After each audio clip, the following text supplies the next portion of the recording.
Good evening. Scott's off tonight. I'm Jim Axelrod. Well, you've got to admit, nature has lousy timing.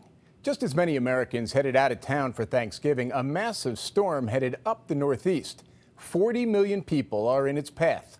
Some places are getting 2 inches of snow an hour. Along the coast, it's pouring rain.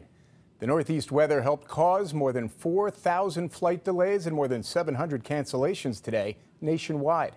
Transportation correspondent Jeff Pegues begins our coverage.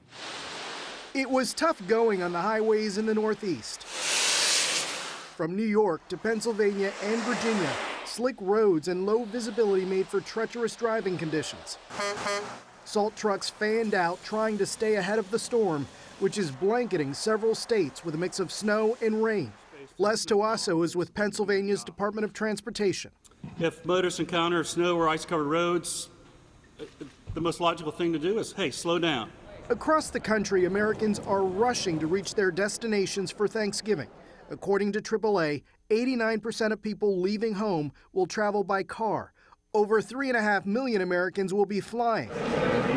Saul Zlachenko, one of thousands left stranded, was at New York's LaGuardia Airport. It's tough to sit and wait and not know what's going to happen, but we're hopeful.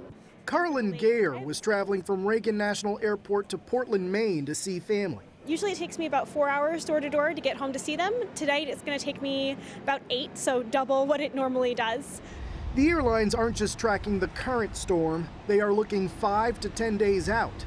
Jim DeYoung is the managing director of United Airlines Command Center in Chicago. Delays and cancellations in winter weather, usually inevitable, but we want to make sure we prioritize the right flights and make sure that we preserve connections, make sure customers get from A to B safely.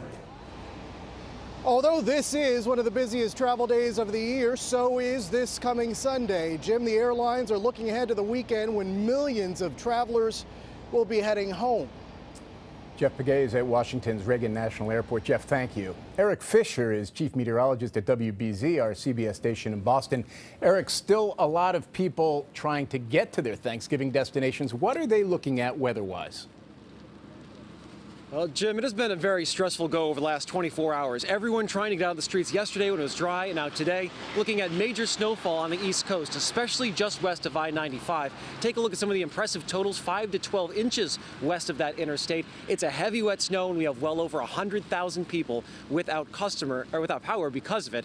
And of course, trying to get ready for Thanksgiving dinner, that is adding some extra stress. This storm will be moving through New England as we head through the overnight. It is a fast-moving system, so that snow will be wrapping up by the time we get toward tomorrow morning. No leftovers for Thanksgiving itself. It'll be out into the Atlantic.